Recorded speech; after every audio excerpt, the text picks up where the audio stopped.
Olá, pessoal, boa noite. Eu queria compartilhar com vocês 3 aspectos que eu considero significantes na minha vida e que se assentam num tripé. O primeiro vértice desse tripé é o tripé do querer. E ele me remete um pouco à minha infância e à época de escola.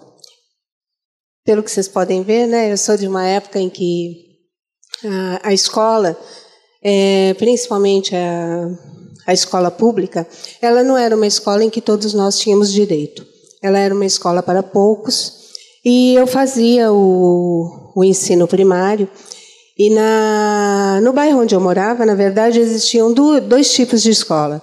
Uma escola, que era a escola primária, e que era, na verdade, destinada àquelas pessoas que conseguiam entrar na escola, mas que pertenciam a uma classe social mais baixa. E uma outra escola que tinha próximo, que era uma escola considerada uma escola de uma classe mais favorecida, porque, na verdade, ela tinha o ginásio e tinha o que naquela época era o clássico, o científico, hoje é o ensino médio, e era destinado aos alunos de famílias melhores situadas econômica e socialmente. Eu estudava nessa escola, que era a escola primária, e naquele ano era uma escola que ia abrir o espaço para o ginásio. Só que para que a gente pudesse continuar os nossos estudos, nós tínhamos que passar por um processo seletivo que se chamava um processo de admissão. Nossa, agora eu denunciei a idade mesmo, né? E aí, nesse processo, nós tínhamos quem podia pagava um curso e fazia, então, esse curso de admissão. Ele era um curso que se dava num período contrário ao período de aulas, e nós tínhamos aula diariamente de história, geografia, língua portuguesa e matemática. Eu vim de uma família basicamente matriarcal. A minha mãe, na verdade, ficou casada só o tempo necessário para ter eu e meu irmão mais velho. E quando ela enviou, ela voltou para a casa da minha avó, que na verdade já era viúva pela 2ª vez, e tinha 3 filhos pequenos também para criar. As 2, minha avó era analfabeta, minha mãe mal tinha terminado o 2º ano primário, e ambas acreditavam, e me faziam acreditar também, que de fato isso ao longo do tempo se mostrou ser verdade, que a escola era o único meio de ascensão que nós tínhamos na época. E elas se empenharam muito. E com a baixa qualificação que tinha, elas eram empregadas, eram lavadoras de roupa, e minha mãe, posteriormente, foi ser operária de fábrica. E era com esse dinheiro que elas ganhavam que elas acabaram conseguindo me pagar essas aulas extras para que eu pudesse fazer o curso de admissão. Nesse período, eu tinha uma professora, que era uma professora de matemática, não bastava ser de matemática, era uma professora também que costumava, quando soube da minha pretensão de prestar um exame para outra escola, e que não aquela na qual eu estava matriculada, começou a mostrar para mim e para os demais colegas da classe da minha impossibilidade de ser bem-sucedida no exame que eu prestaria. E foi um ano bastante difícil, porque o tempo todo, assim, os meus equívocos e os meus erros, eles eram apontados como sempre assim, para mostrar que eu não teria condições de ser bem-sucedida. Bom, infelizmente, ou felizmente, isso não aconteceu, e eu acabei passando, fui uma das primeiras colocadas, e aí a minha vida teve um outro percurso. Essa história que eu contei para vocês, ela marca muito esse tripé, que é o tripé do querer, né? Dos aspectos que são importantes e significativos para mim na minha vida. Então, querer e querer bastante alguma coisa. O tempo foi passando, e aí eu me vi num outro momento também, que foi entre o momento de escolha de uma profissão, e, na verdade, até por volta dos 30 anos, que é onde se assenta o segundo tripé, que é o tripé do fazer. É nessa época, principalmente na minha época, e por ser mulher também, que as pessoas sempre dizem o que é que a gente tem que fazer, né? Tem que escolher uma profissão, tem que ser bem-sucedido, tem que casar, tem que ter filhos, ou seja, tem que resolver uma série de questões num prazo muito curto. Isso, algumas décadas atrás, até se justificava, porque a nossa média de vida ela era muito baixa, então era preciso que a gente vivesse intensamente e resolvesse tudo até uns 30, 40 anos, porque logo em seguida a gente ia morrer. Aí foi nesse período, então, que, dando prosseguimento aos estudos, eu acabei prestando vestibular. Não sabia muito bem, na época, nem o que eu estava fazendo. Até porque eu não tinha uma família, eu não tinha quem pudesse me orientar sobre a escolha de uma profissão. O que a gente sabia e que era aceito era ser professor.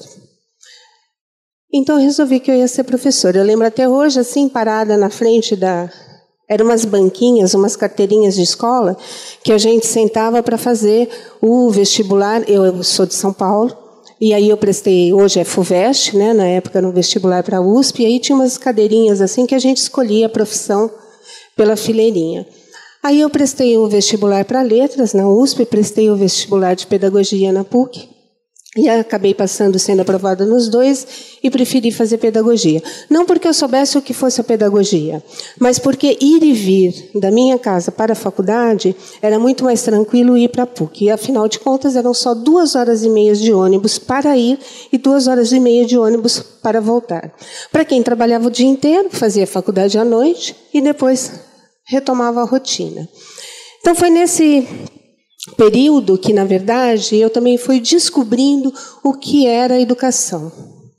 E não conhecia a profissão a priori, mas fui aos poucos conhecendo e aos poucos eu fui me envolvendo. Então, fui sendo professora de educação infantil, professora de ensino fundamental, ensino médio, graduação, pós-graduação. E também vivi outras possibilidades e outras facetas dessa carreira. Fui diretora, fui coordenadora pedagógica, dona de escola, assessora educacional e por aí vai. Esse momento da minha vida, ele marca muito bem essa coisa do fazer. O fazer intensamente aquilo que você se propõe. E o outro tripé que marca a minha vida é o tripé da paixão. Me apaixonar incondicionalmente e me entregar a uma paixão, eu descobri com a maternidade. Que também não era uma coisa que, em princípio, eu quisesse. Até porque eu tive meu primeiro filho usando o DIU, uma segunda filha usando um contraceptivo importado, e minha terceira filha é fruto de uma laqueadura. Mas, na verdade, foi o que me possibilitou poder vivenciar o vértice da paixão. Eu não amo os meus filhos todos da mesma forma. Nem amo do mesmo jeito e nem com a mesma intensidade o tempo todo. Mas, na convivência com eles, eu fui também me permitindo vivenciar e experimentar as diferentes facetas da paixão. E me apaixonar novamente e a todo instante, nunca sendo do mesmo jeito, mas sempre de um jeito diferente. O que essas três coisas têm em comum? O querer, o fazer e a paixão. Eu gostaria de trazer um pouco para essa reflexão, uma frase da Clarice Lispector, quando ela diz o seguinte: sonhe o que você quiser, seja o que você quiser ser. Faça o que você quiser fazer, porque você só tem uma vida e é provável que você só tenha uma chance de fazer aquilo que você quer. A essas palavras, eu gostaria também de juntar as palavras da Cora Coralina, quando ela diz o seguinte: eu não sei se a minha vida é curta ou longa demais. Eu só sei que a minha vida só tem sentido se ela tocar o coração das pessoas. A essas duas poetisas, eu gostaria de acrescentar o seguinte: mais do que tocar o coração das pessoas, é importante tocar o nosso coração. Então, se tem uma coisa que a vida tem me ensinado, é justamente isso. É preciso que a gente busque a coerência entre o querer e o fazer. Mas mais do que isso, é preciso que a gente se apaixone por aquilo que a gente quer e por aquilo que a gente faz. E se alguma coisa que eu tenho para dizer aqui para vocês hoje é o seguinte: queira muito, estabeleça muitos objetivos, faça intensamente para que eles aconteçam. Mas se apaixone, nem que seja de mansinho inicialmente, mas loucamente enquanto você vivenciar esse processo. Só desse jeito eu acredito que a vida vale a pena. Muito obrigada.